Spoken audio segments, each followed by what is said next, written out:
Dabar maloniai kviečiame pereiti prie Dievo žodžio studijavimo. Taigi sveikiname visus, kurie mus žiūri YouTube kanale, Biblijos radijas TV, Dievo palaimas, studijuojant šventą raštą, taikant jį mūsų gyvenimuose. Taip pat sveikiname čia susirinkusius Maironio gatvė 26B Kaune. Kiekvieną sekmadienį maloniai kviečiame visus 11 valandą. Sveikiname ir Kretingoje, brolių Donatą su šeima, Jonavoje, Lekšaičių šeima. Na ir visus kitus, kurie mus žiūri. Kviečiame ir apsilankyti maloniai. Mūsų paskaita šiandien dieną yra atperkamoji auka už mus ir 7 Jėzaus sakiniai nuo kryžiaus. Atperkamoji auka už mus ir Jėzaus 7 sakiniai nuo kryžiaus. Kaip pagrindinė eilutė Izaijo 53:12. Mes ją persiskaitysime. Kaip pagrindinė mintis, jis nešė daugelio nuodėmes. Jis nešė daugelio nuodėmes. Izaijo 53:12.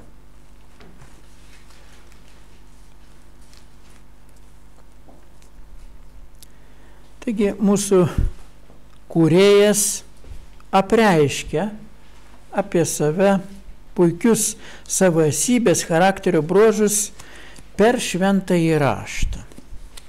Ir pradedant nuo pradžios knygos. Iš Biblijos mes supratome jo tikslą ir visos žmonijos gelbėjimo planą. Nuo prakeikimo, nuo nuodėmės ir mirties, kuris pasiekė visus dėl mūsų tėvo Adomo nepaklusnumo nuodėmės. Pradžios knygoje aprašoma, kad pirmasis žmogus Adomas. Ir tą būtent tekstą iš pradžios knygos patvirtina 1 Korintiečiams 15:45. 1 Korintiečiams 15:45. Naujas testamentas, kad pirmasis žmogus Adomas buvo sukurtas pagal Dievo atvaizdą ir panašumą. Tame tobulame stovyje buvo bandomas ir išbandymo Adomas neišlaikė. O kai sako, Jėzus sugrąžina tai, ką prarado Adomas, tame tarpe ir tą išbandymo galimybę. Mūsų taip asmeniškai Dievas neišbandė kaip Adomą. Ir sako, daugelis nesate nusidėję tą nuodėmę, kurią nusidėjo Adomas. Ir neišlaikė išbandymą. Taigi tą dalyką sugrąžina visiems, kiekvienas žmogus bus asmeniškai, taip pat kaip Adomas, bandomas gyvenimui, amžinam gyvenimui. Adomas neišlaikė. Jam buvo paskelbtas mirties nuosprendis. Bet vis dėlto Dievas jo neapleidžia ir neapleido, nes pabaigoje sugrąžins Adomui ir jo einijai pirmykštį tą stovį buvusi, parūpindamas išgelbėtoją, kuris gims iš moters. Skaitome pradžios knygą 3:15. Pradžios 3:15. Aš sukelsiu priešiškumą tarp tavęs ir moters, tarp tavo einijos ir jos einijos. Kalba apie žaltį, tą senovinę gyvatę. Tarp tavęs ir moters ir tarp tavo einijos arba palikuonių ir jos palikuonių. Ji trupins tau galvą, reiškia ta moteris, o tu kirsi ją į kulną. Ir Galatiečiams 4 skyrius 4, Galatams 4:4. Bet laikui išsipildžius, Dievas atsiuntė savo sūnų, gimusi iš moters. Taigi sako šėtonui, tai kad tarp tavęs ir moters aš sukelsiu. Reiškia priešiškumą Ir štai čia sako, laikui išsipildžius, parodoma, kad atėjo Dievo laikas, sako, pas Dievą nėra laiko. Atėjus laikui, sako, laikui išsipildžius, Dievas atsiunčia savo sūnų, gimusi iš moters, gimusi ir įstatymui pavaldo arba pajungta, kitur rašo. Šią mintį patvirtina visa Biblija, Dievo žodis, kitaip sakant. Reikalinga atpirkėjo mirtis, kaip auka už nuodėmę, kaip pridengiantis Jėzaus teisingumas už nuodėmę reikalingas. Kas pavaizduota odiniais rūbais. Pradžios knyga, 3 skyrius 21, Pradžios 3:21. Dievas padarė Adomui ir jo žmonai tos odinius rūbus iš kailio ir tai davė mintį, kad reikėjo papjauti avinėlį. Taigi, Pradžios 3:21 apie tai rašo, atpirkėjo mirtis pavaizduota veiksmu, kada viešpats maloniai pažvelgė į Abelį ir jo atnašą. Tai rašoma Pradžios 4:4. Pradžios 4:4. Sako, pažvelgė maloniai viešpats į Abelį ir jo atnašą. Taip pat pavaizduota, kai Abraomas, kita istorija, Pradžios knygoje jau toliau, 22 skyrius 9, Pradžios 22:9, surišo savo sūnų Izaoką ir paguldė jį virš malkų ant aukuro. Širdyje jau buvo nusprendęs, paaukosiu. Dievas sustabdė ir davė avinėlį vėlgi. Atpirkėjo mintis buvo taip pat pavaizduota įvairiose aukose per visą žydų amžių pagal įstatymą. Daug aukų aukojo žydų amžiuje. Ko dėka patriarchai galėjo artėti prie Dievo. Panašiai, nors nesuprato gilių savo pranašysčių minčių, bet Dievo įkvėpti rašė Izaijo 53:6 eilutėje. Izaijo 53:6. Viešpats uždėjo ant jo kaltę mūsų visų. O net ant žemesnių sutvėrimų. Ne ant žemesnių sutvėrimų. Todėl regėjimuose jie matė atpirkėją, žmonijos išlaisvintoją, pagal 7 Izaijo 53:7, sako, kuris buvo kaip avinėlis vedamas pjauti. Ir tas avinėlis per visą šventą raštą, tas simbolis yra. Izaijo 53:5 eilutė sako, buvo sužalotas dėl mūsų nusižengimų. Dėl mūsų nusižengimų. Ir bausmė dėl mūsų, kitas vertimas sako, bausmė dėl mūsų ramybės krito ant jo. Jo žaizdomis esame išgydyti. Trečioje eilutėje Izaijo 53. Jis paniekintas ir žmonių atmestas, skausmų vyras, negalę pažinęs. Mes slėpėme nuo jo savo veidus. Jis buvo paniekintas ir mes jį niekų laikėme. Ir 4-6 eilutės, to pačio Izajos 53 skyriaus Izajo. Viešpats uždėjo ant jo kaltę mūsų visų.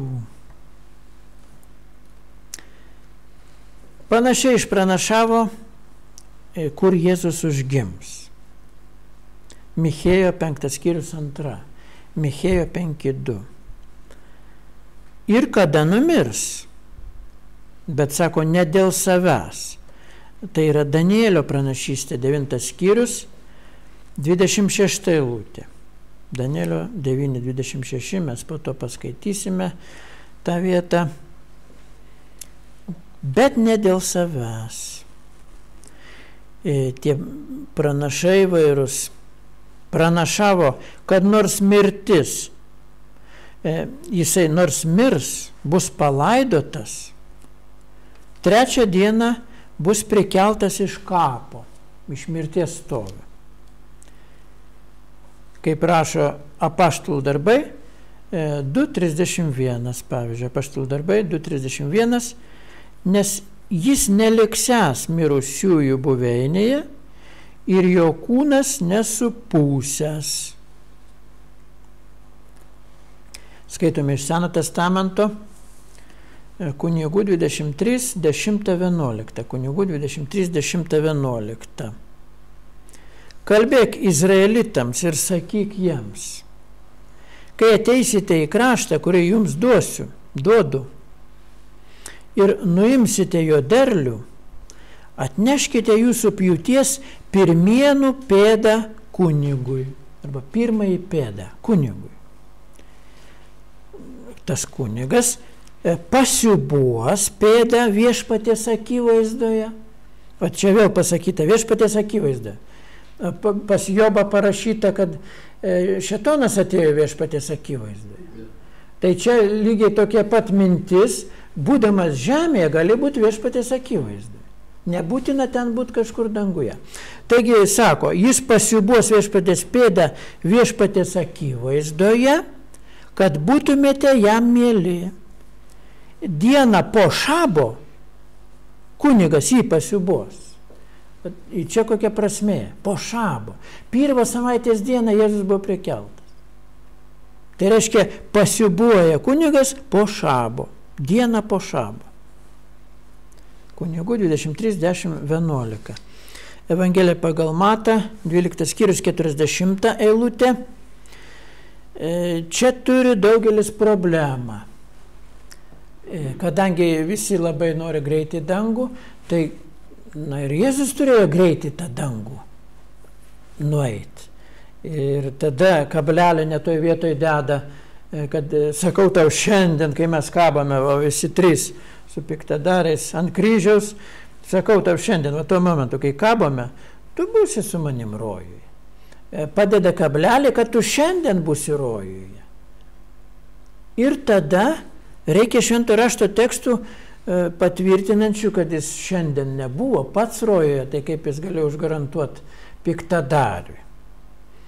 Arba tos kitos vietos irgi, kur po to, kad bandai įrodyti, kad tai prierašas, Mato Evangelijoje ten yra beros,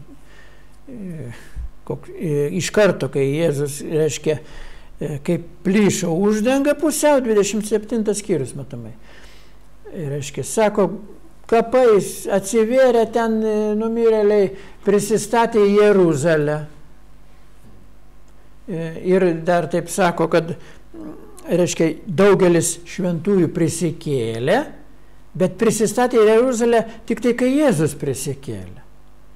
Tai jeigu mes žinom, kad jis po 3 parų, tai ką jie ten laukia kapuose. Reiškia, tai mums svarbu žinot, kad jis, štai šitokia eilutė, tą ženklą, Mato Evangelija 12:40.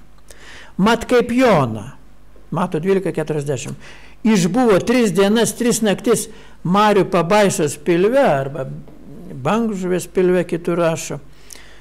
Taip ir žmogaus sūnus išbus 3 dienas ir 3 naktis žemės širdyje. Neduosim kito ženklo, sako. Dar aiškiau, reikėtų aiškiau žmonėm. Nes tada čia paaiškina, kad 3 dienas jis turi dar kitur išbūti. Jis negali būti iš karto į dangų įžengęs.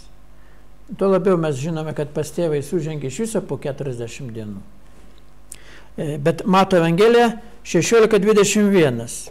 Mato 16:21. Skaitome toliau. Nuo tada Jėzus pradėjo aiškinti. Taigi pats Jėzus šneka apie save savo mokiniams, kad jis turės nueiti į Jeruzalę, daug kentėti nuo vyresniųjų, vyriausiųjų kunigų ir rašto žinovų, būti nukryžiuotas, vienas faktas, ir 3 dieną prikeltas. Tai dabar, kaip pats Jėzus sako, 3 dieną prikeltas. Kai kas aiškina, kad čia tik tai Jėzaus kūnas prikeltas, o taip jisai dvasia buvo, bet ten irgi rašo, reiškia kentėjęs, nukryžiuotas ir padarytas dvasia, nuėjo skelbė ten dvasiams, ne? Tai padarytas dvasia, tai reiškia dvasinės prikeltas jau, irgi. Taigi, sako, turi būti nukryžiuotas ir 3 dieną prikeltas. Skaitome toliau, Mato 17 skyrius 22-23. Mato 17, 22-23. Jiems renkantis Galilėjoje, Jėzus jiems pasakė, žmogaus sūnus bus atiduotas į žmonių rankas. Į ką tada jie padarys? Jie nužudys jį. Nužudys jį. O 3 dieną jis bus prikeltas. Ir jie labai nuliūdo. Taigi reikia nuliūsti ir tiem, kurie galvoja, kad iš karto jau Jėzus į dangų nuėjo. Nebuvo to ženklo, lyg tai 3, reiškia, žemėje nebuvo.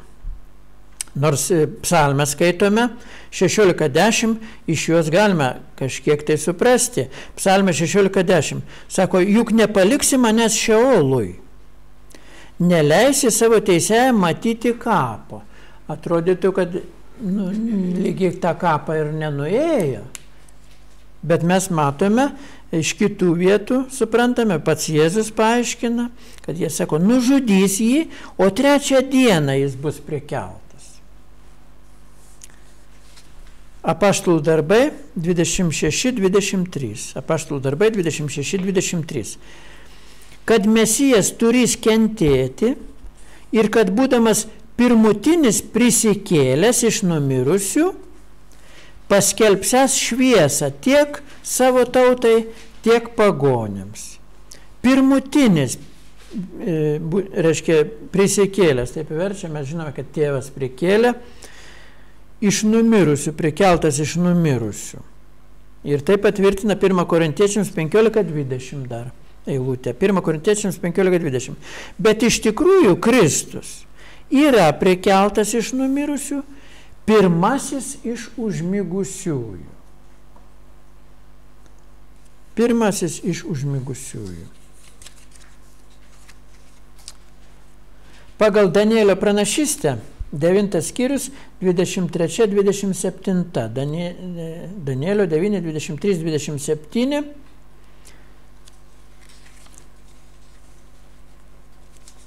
Dievas numato 70 savaičių ypatingos malonės.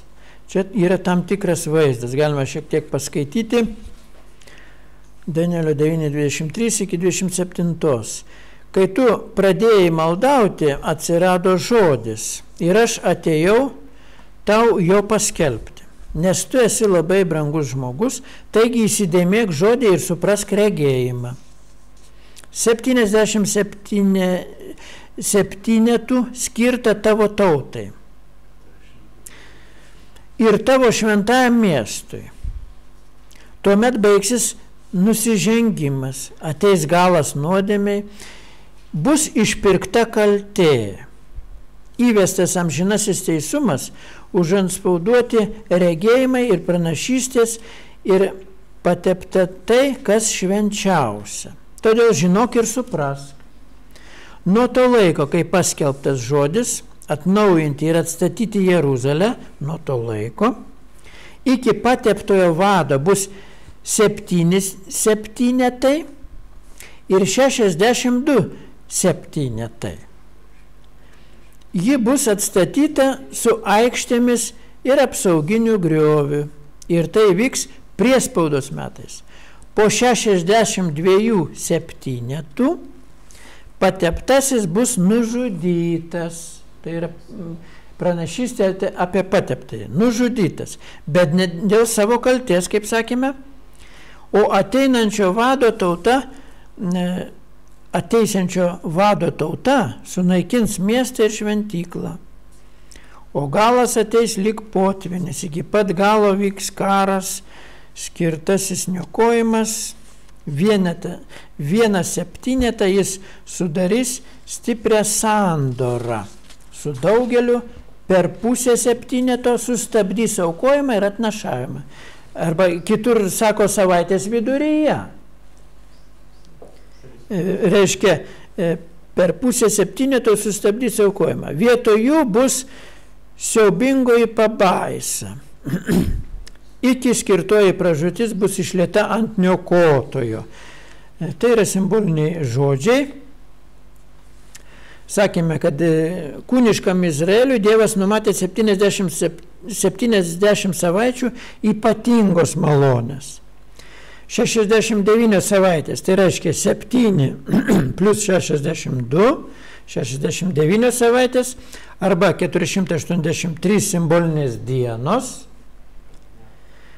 O tai yra diena už metus, Ezekėlio 4.6, diena už metus, Ezekėlio 4.6, toks principas yra, reiškia 483 metai.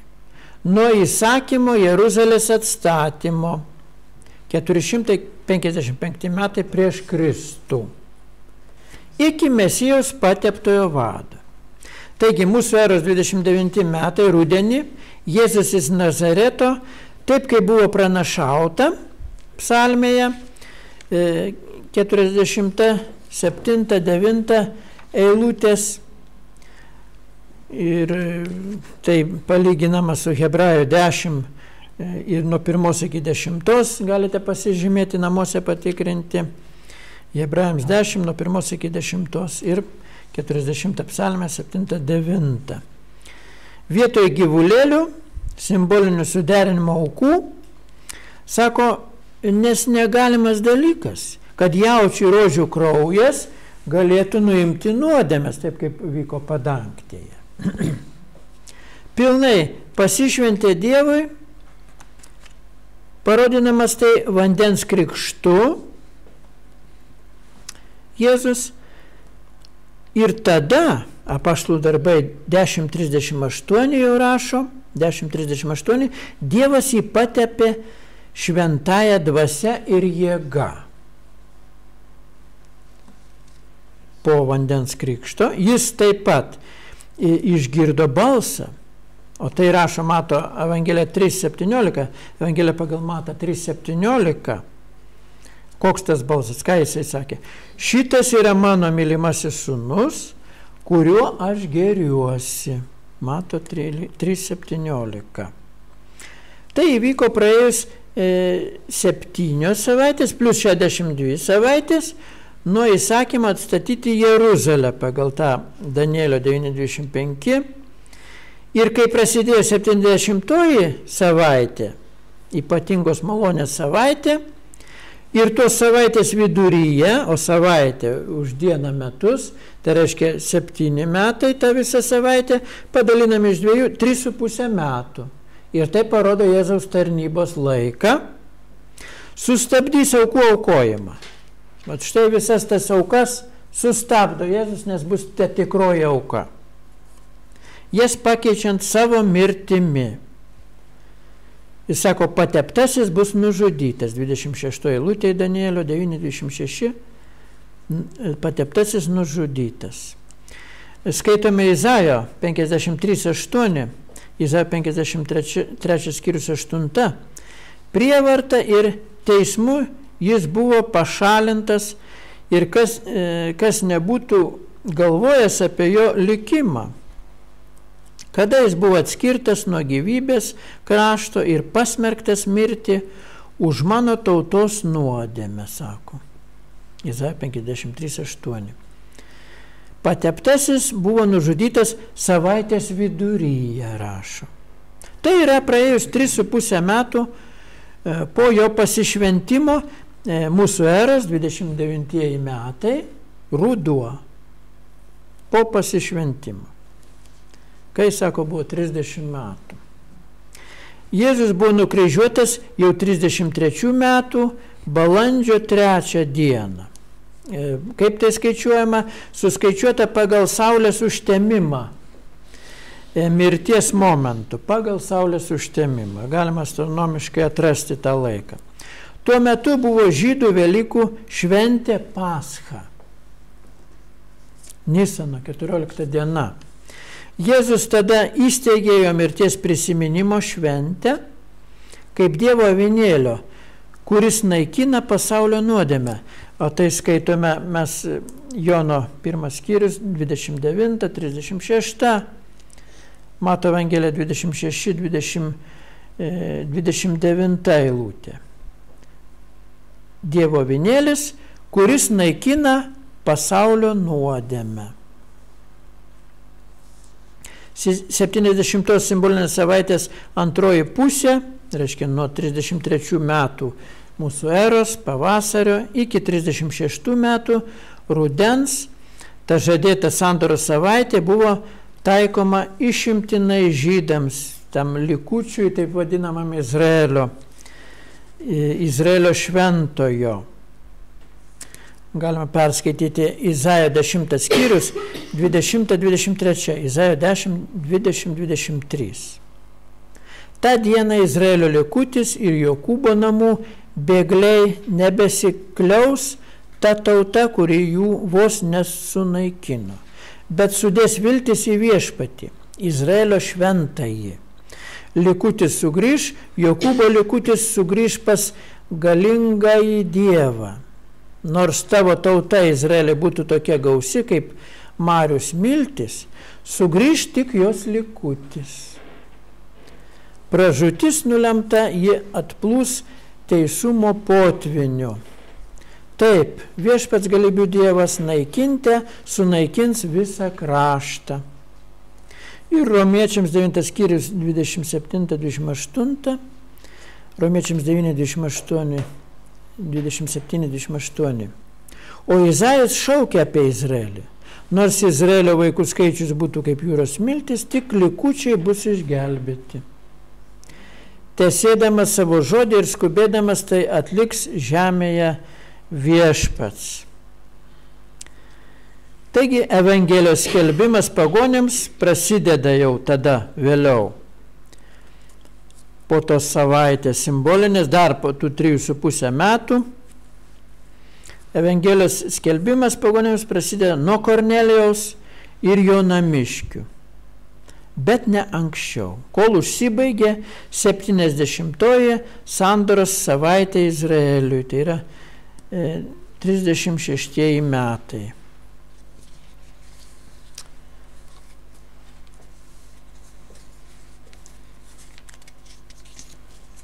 Ir skaitome, kaip su tuo šventuoju įvyko. Mato Evangelija 27 skyrius 15 ir toliau. Šventės metu valdytojas turėjo paprotį paleisti žmonėms vieną kalinį, kurio jie norėdavo. Jie tuo metu turėjo pagarsėjusį kalinį vardu Barabą. Tad, kai jie buvo susirinkę, pilotas jiems tarė, katrą norite, kad jums paleisčiau, Barabą ar Jėzų, kuris vadinasi Kristus. Mat jis žinojo, kad jie iš pavydo buvo jį perdavę. Jam sėdint teismo kėdėje, jo žmona atsiuntė jam tokią žinią. Neturėk nieko darbo su tuo teisiuoju, nes šiandien sapne daug kentėjau dėl jo. Bet vyriausiai kunigai ir vyresnieji įtikino žmonės galbūt būtų teisingesni, pasirinkę tą Barabą nusikaltėlį. Ne Barabą, o Jėzų. Paliktų kalėjime Barabą. Bet vyresnieji įtikino žmonės, kad išsiprašytų Barabą, o Jėzų pražudytų. Atsiliepdamas valdytojas jiems tarė, katrą norite, kad jums paleisčiau. Jie tarė, Barabą. Pilotas jiems sakė, tai kas man daryti su Jėzumi, kuris vadinamas Mesiju. Jie visi sakė, nukryžiuoti jį. Bet jis tarė, kągi blogą jis padarė. Bet jie jo garsiau šaukė, nukryžiuoti jį. Pilotas pamatęs, kad jis nieko nelaimė, bet kad veikiau kyla maištas, paėmė vandens, nusimazgojo rankas minios akivaizdoje ir tarė, aš nekaltas dėl šito kraujo. Jūs žinokitės. Ir visi žmonės atsakė, jo kraujas tebūnie ant mūsų ir ant mūsų vaikų. Tada jis paleido jiems Barabą, o Jėzų nuplakdinės atidavė nukryžiuoti. Tada valdytojo kareiviai pasėmė Jėzų į pretoriją, susirinko aplink jį, visą dalinį surinko, jį išrengė, jie apsiautė jį šviesiai raudoną skraiste, nupynė iš erškėčių vainiką, uždėjo jam ant galvos ir įspraudė nendrę į jo dešinę. Klūpčiodami prieš jį, jie tyčiojosi iš jo ir sakė, sveikas žydų karaliau. Spjaudami į jį, jie atėmė nendrę, mušė jam per galvą.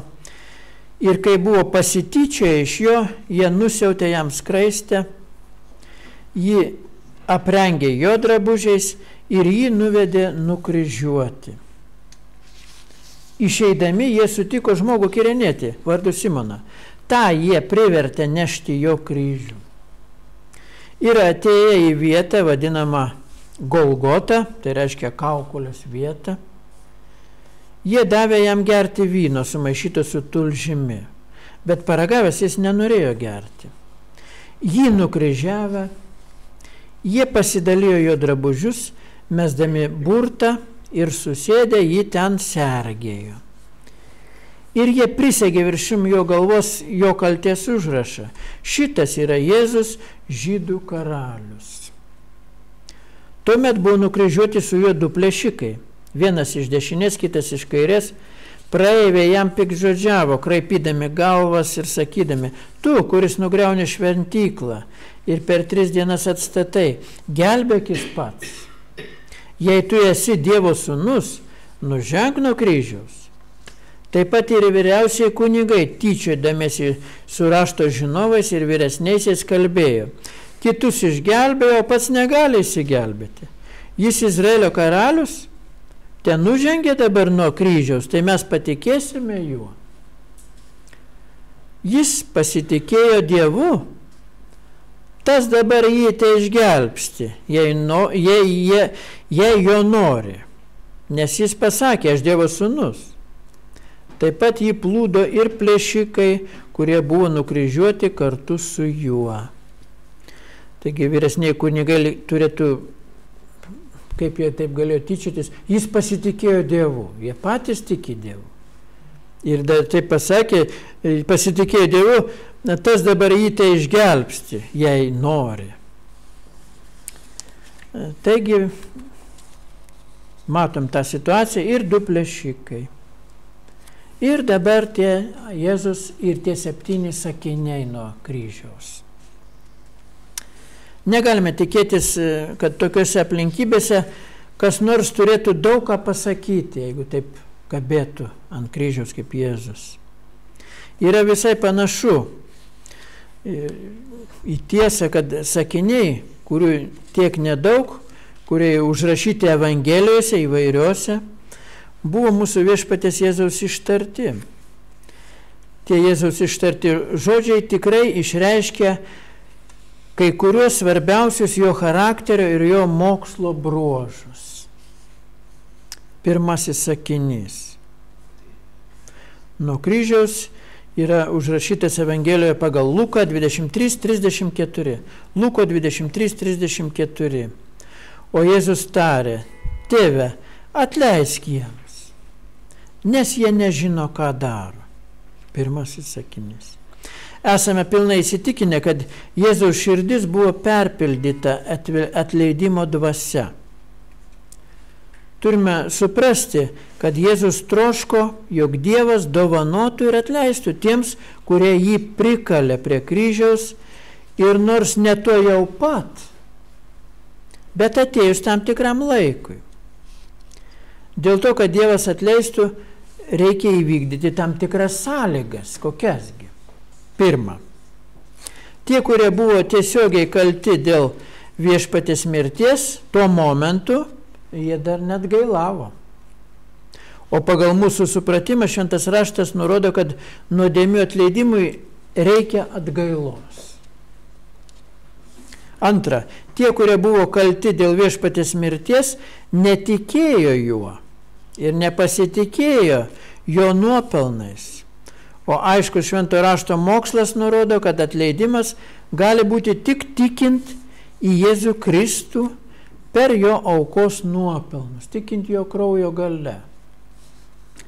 Trečia, nėra niekur parašyta, kad tie, kurie kalė prie kryžiaus mūsų viešpatį, būtų atgailaujančios ir sutrintos širdies, sugraudintos širdies. Arba kad paliko nuodėmę. Šventas raštas aiškiai moko, kad niekas negaus atleidimo, jei nebus atgailavimo ar gailesčio. Palenkta širdis, nepalikę nuodėmės. Ketvirta, mūsų viešpats tuo laiku dar nebuvo įvykdęs aukos, nebuvo užžengęs pas tėvą su savo aukos kaina, net užtikinčius. Todėl Dievas dar nebuvo pasiruošęs atleisti jų nuodėmes tuo metu, kai Jėzus ištarė tą sakinį. Penkta, neturime įrodymo, kad ta nuodėmė jiems būtų atleista. Atvirkščiai, turime įrodymą, kad jų pačių pageidavimas. Koks buvo? Kraujas jo ant mūsų ir mūsų vaikų. Tegu krenta. Ir tas prašymas, aišku, buvo išklausytas Dievo. Ant jų, tai yra ant žydų, atėjo tautinė priespauda. 1 Tesalonikiečiams 2.16, 1 Tesalonikiečiams 2.16. Juos ištiko rūstybė, kuri veda į pabaigą, sakom. Šie Jėzaus žodžiai užrašyti švento Luko Evangelijoje 23:34. Tėve, atleisk jiems, nes jie nežino, ką daro. Nėra graikiškame Vatikano manuskripte 4 šimtmetis Kodeks Vatikanus ir 5 šimtmečio Kodeks Aleksandrinus. Šie žodžiai taip pat ir Jurėnas tą pastebi, irgi uždeda ženklelį, kad to sakinio liktai nebūtų.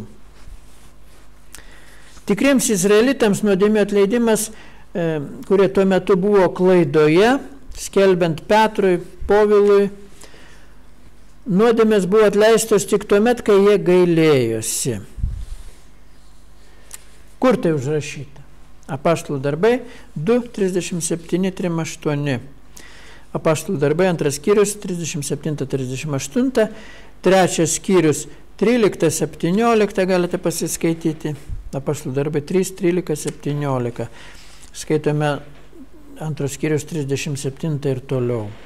O kai jie tai girdėjo, jiems vėrė širdį ir jie tarė Petrui bei kitiems apaštalams: ką mes turime daryti, broliai?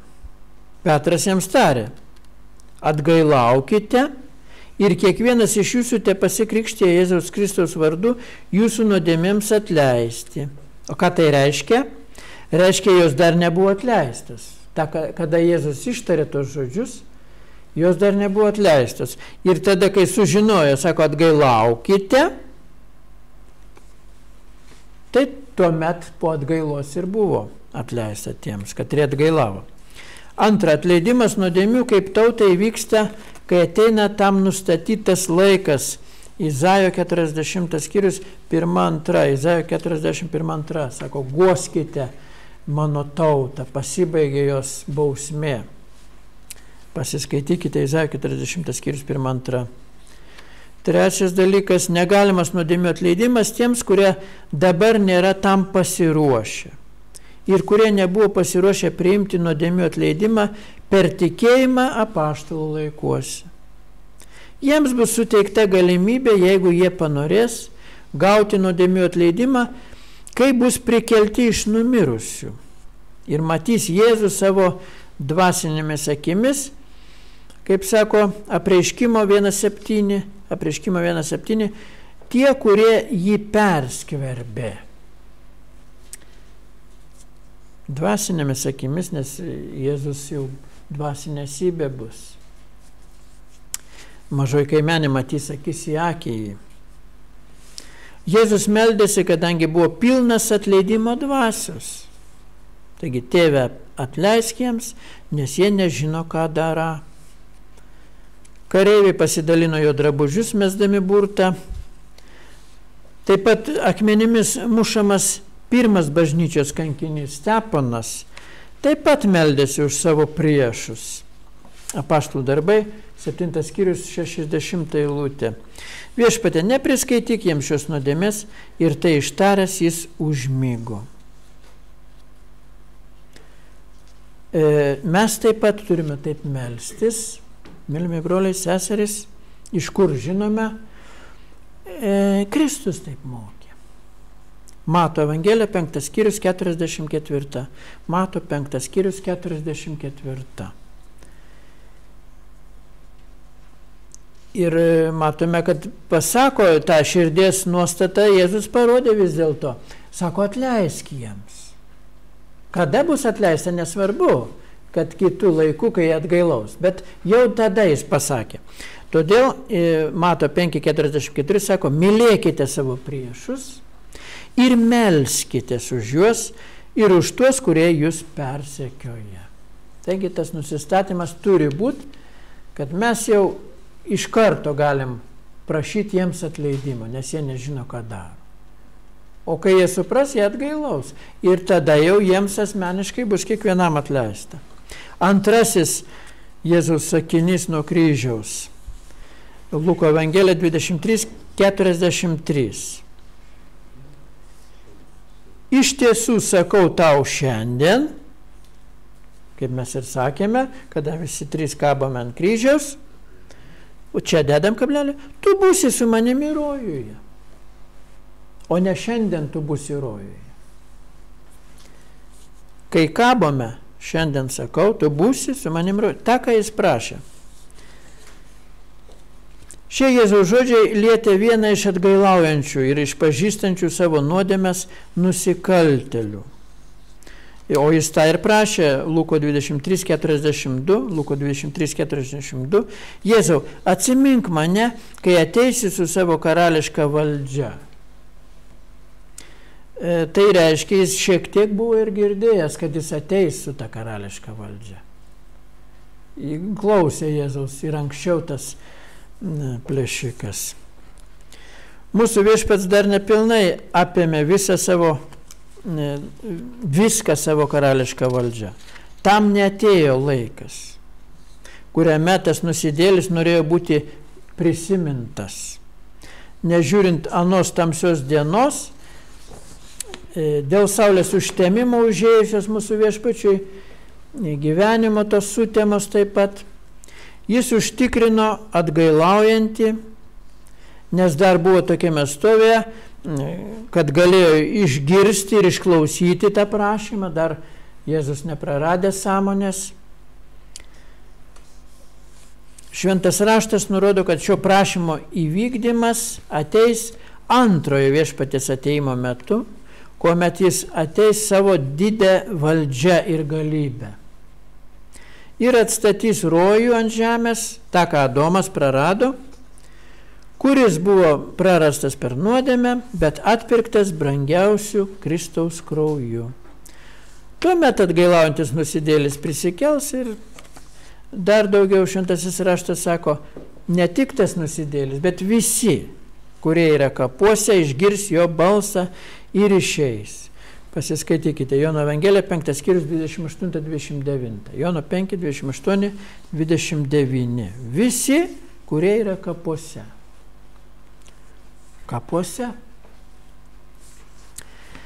Tame tarpe išeis ir šis atgailavęs nusikaltelis. Bus palankios karalystės sąlygos. Galime būti tikri, kad tas, kuris atgailavo, Aišku, kad bus palankesnėse sąlygose, nes jis jau atgailavo kabėdamas ant kryžiaus. O visi kiti žmonės dar tik bus prikeliami be jokių atgailų, be nieko. Ir jis bus palankesnėse sąlygose, kažkuo daugiau apdovanotas už tuos nuraminimo žodžius, kuriuos pasakė Jėzui. Išganytų jo mirties valandoje. Šalia Jėzaus pagabinti nusikaltėliai turi ir simbolinę reikšmę. Tam tikras klases Dievo žmonių simbolizuoja. Pats Jėzus simbolizuoja mažąjį būrelį, kaip to būrelio, reiškia galva, mažosios kaimenės. Ir kurie yra persekiojami, vienodai persekiami visi tie Dievo žmonės, ar mažojo būrelio, ar iš kitų klasių, levitinių klasių, taip vadinamų. Bet kai kurie kenčia iš tų kitų klasių dėl klaidingo švento rašto, kaip jie supranta tą šventą raštą, dėl to jie kenčia. Kaip pajuoka būna, pakabinti prie pajokos kryžiaus būna, kai įsigalvoja, kai kažkokius tai mokinimus ir taip toliau. Ir simboliškai jie gundo Kristų, kad gelbėtų save ir juos. Tai yra simbolinė taip pat prasmė šitų visų dalykų. Trečiasis sakinys. Mūsų viešpats taip pasako. Jono Evangelija 19 skyrius 26-27. Moteriškė, štai tavo sūnus. O mokiniui, štai tavo motina. Plačiau galite pasiskaityti Jono 19, 26, 27. 19, 26, 27. Ir nuo tos valandos tas mokinys ją paėmė į savo namus, pasakyta. Jėzaus motina Marija ir jo mylimasis mokinys Jonas stovėjo kažkur netoli kryžiaus, tikriausiai giliai nusiminę, verkė, tačiau viešpats negalvojo apie save ir savo kentėjimus, bet apie kitus dar sugebėjo pasirūpinti. Ir kaip savo misijos laiku jis darė gerą kitiems, taip ir mirties valandos laiku jis pasirūpina kitais. Jis savo motiną paveda mylimo mokinio globai. Gražus pavyzdys. Jis nurodo plačią viešpaties širdį, gilę simpatiją ir tuo moko mus, kad neturėtume būti paskendę vien savo mėginimuose ir sunkumuose. Susirūpinę mažais ar dideliais pergyvenimais, bet privalome nešioti vieni kitų naštas, pastebėti kitus savo kančiuose. Stengdamėsi, kad mūsų simpatija, mintis pilnai teiktų palaimą tiems, kurie tam tikrų mastų yra mūsų globojami, ar tai kūniško atžvilgiu, ar dvasiniu. Iš šio įvykio, kai Jėzus savo motiną paveda Jonui, o Jonai pareigoja laikyti Mariją, kaip savo motina, sudaroma tam tikras taip pat vaizdas. Jėzaus ir apaštalų dvasinė motina, tai yra sandora. Kaip apaštalų darbai 3.25 sako, apaštalų darbai 3.25, esate sūnus pranašų sandoros, kurio Dievas sudarė su mūsų tėvais, tardamas Abraomui, per tavo palikuonis bus palaimintos visos žemės giminės arba tautos. Jėzaus mirtis simbolizuoja Jėzaus klasės žemiškos kelionės pabaigą. Nuo to laiko Jėzaus dvasinė motina, sandora, panašiai tampa kitoms klasėms motina. Tai yra simbolis.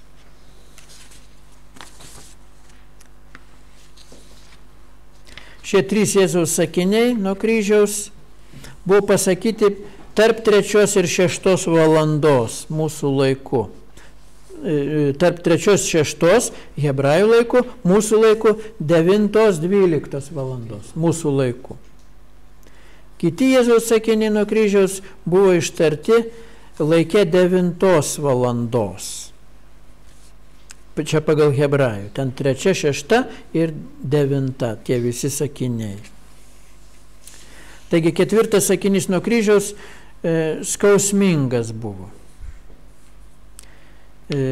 Mato 27, 46. 4 sakinys.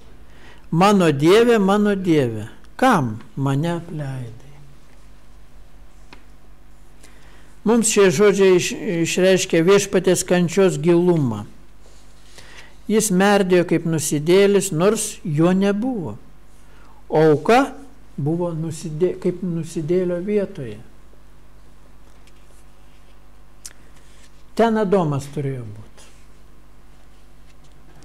Tuo jis atmokėjo Dievo teisingumui gyvybę už gyvybę, kad Dievas galėtų išteisinti tuos, kurie įtikės Jėzų, kad tinkamu laiku galėtų juos pažadinti iš mirusiųjų, sugrąžinti prie Dievo malonės į gyvenimą, prie visko, kas buvo prarasta Adome.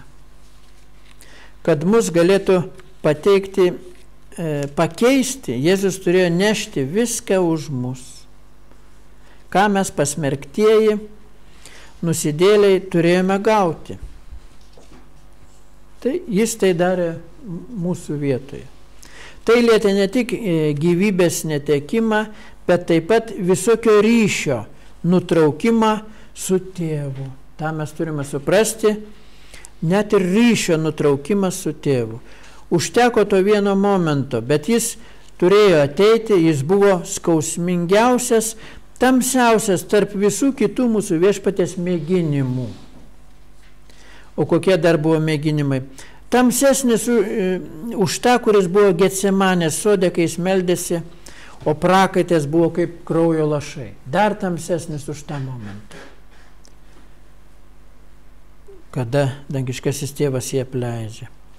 Mes džiaugiamės, kad galime suprasti priežastį, dėl ko tokie sunkus mėginimai atėjo mūsų viešpačiui.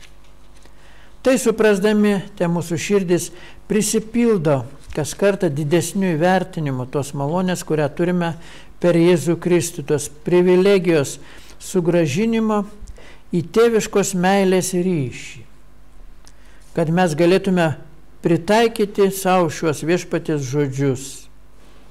Jono Evangelija 16:27, Jonas 16:27, pats tėvas jūs myli.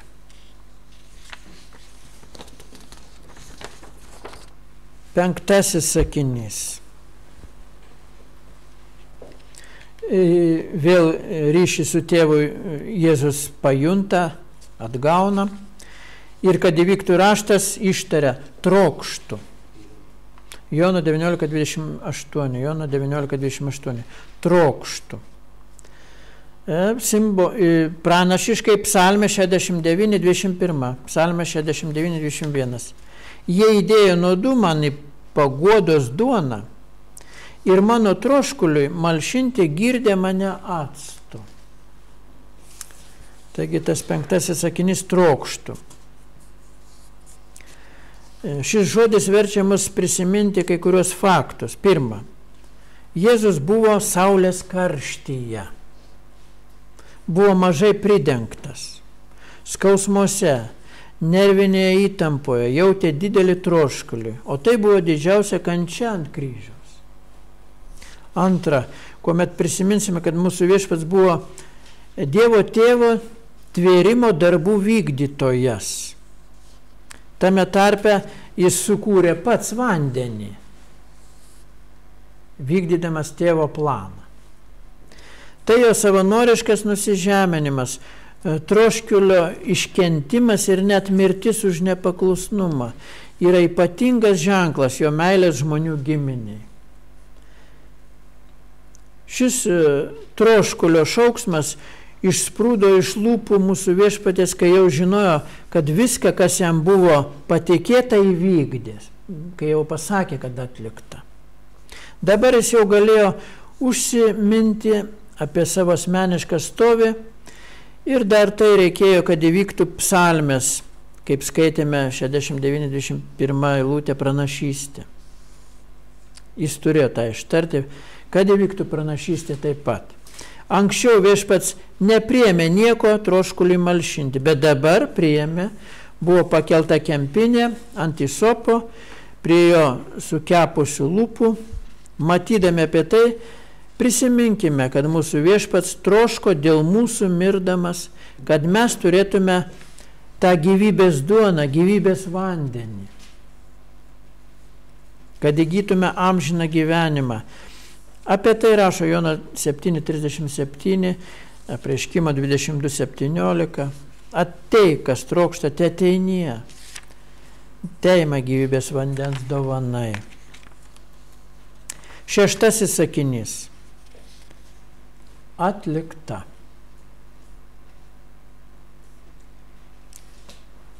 Mūsų viešpats nuo kryžiaus praneša, kad atpirkimo darbas atliktas. Jono 19:30, Jono, paragavęs vyno, Jėzus tarė, atlikta. Ir nulenkęs galvą atidavė dvasią. Šis žodis, triumfo žodis, užbaigė tą darbą, kokį tėvas jam pavedė įvykdyti, buvo ištikimas nuo pradžios iki galo savo pasiaukojimu. Džiaugiasi, kad jo žemiška kelionė baigėsi, džiaugiasi, kad kelionė baigėsi pergalę, tai reiškia, kad pagaliau ateis palaima žmonėms ir išlaisvinimas nuo nuodėmės ir mirties valdžios, iš ano didelio priešininko šėtono valdžios.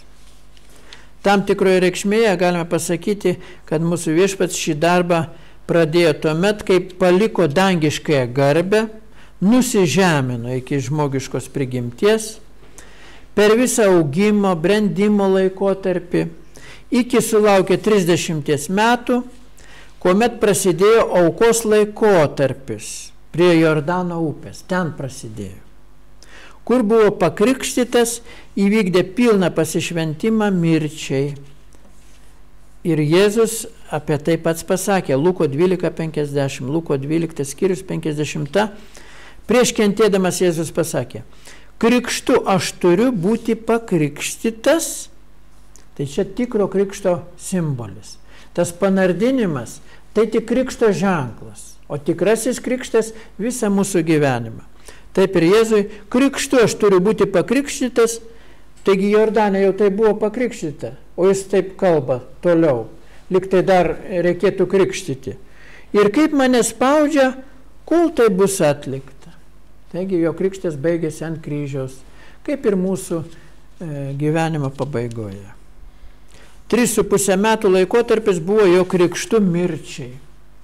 Ir štai paskutinis momentas, Jėzus jį paskelbė nuo kryžiaus, atlikta, ir tai 6 sakinys. Kai kurie pamokslininkai tvirtina, kad tai buvo paskutinis, nes mes irgi skaitėme Evangeliją pagal Joną. Reiškia, nėra Jėzus to kito sakinio. Tėve, į tavo rankas aš atiduodu savo dvasią. O kai tai yra Luko 23:46, kita Evangelija papildo. Daugelis mano, kad paskutiniai viešpaties žodžiai nuo kryžiaus pasakyti buvo ne žmonėms, o Dievui, kuris yra jo tėvas.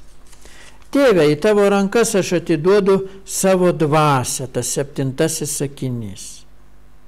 Luko 23:46.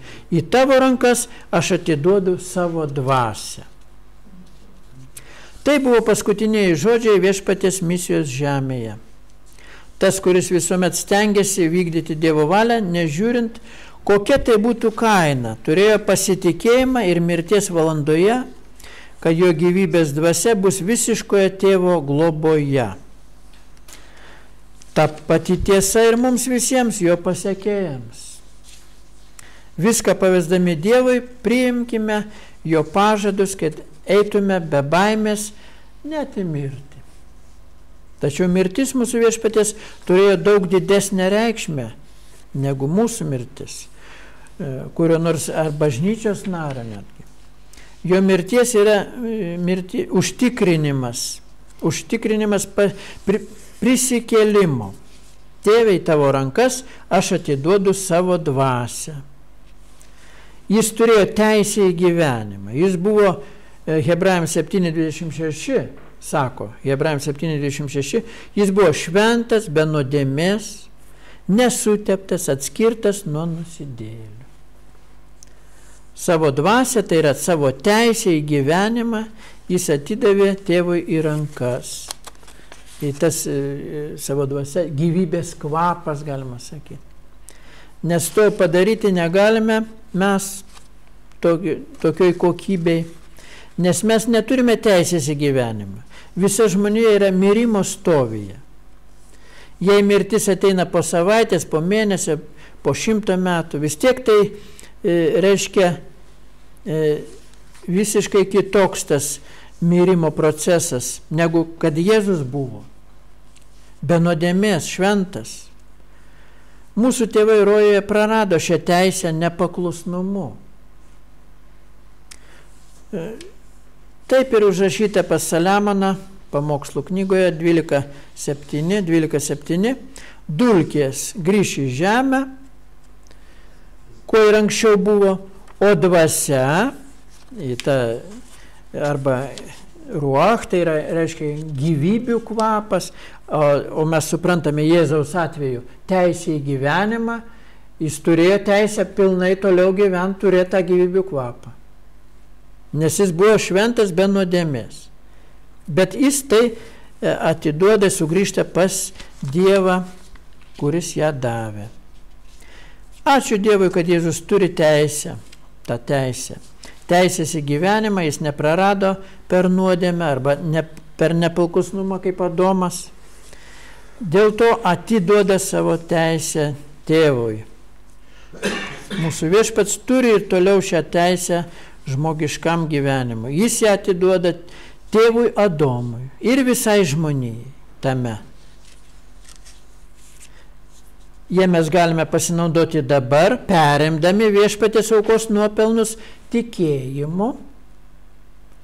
Pasibaigus Evangelijos amžiaus pašaukimui per tikėjimą, atpirkimo kaina jau nebebus tas depozitas simbolinis, bet bus atiduota už Adomą ir jo einyje. Tuomet prasidės garbinga Dievo karalystė. Atpirkimo kaina yra paskirta tam, kad visa žmonija atgautų teisę į žemišką rojuje, gyvenimą rojuje. Žmonės paklusdami Kristui pakils iš nuodėmės ir mirties stovio. Taigi, dar kartą Jėzaus žodžiai, Mato Evangelija 17 skyrius 22-23. Jėzus jiems pasakė, žmogaus sūnus bus atiduotas į žmonių rankas. Jie nužudys jį, o 3 dieną jis bus prikeltas. Mylimieji broliai ir seserys, tai Viešpats palaimina ir šiemet prisimenant jo mirtį. Amen.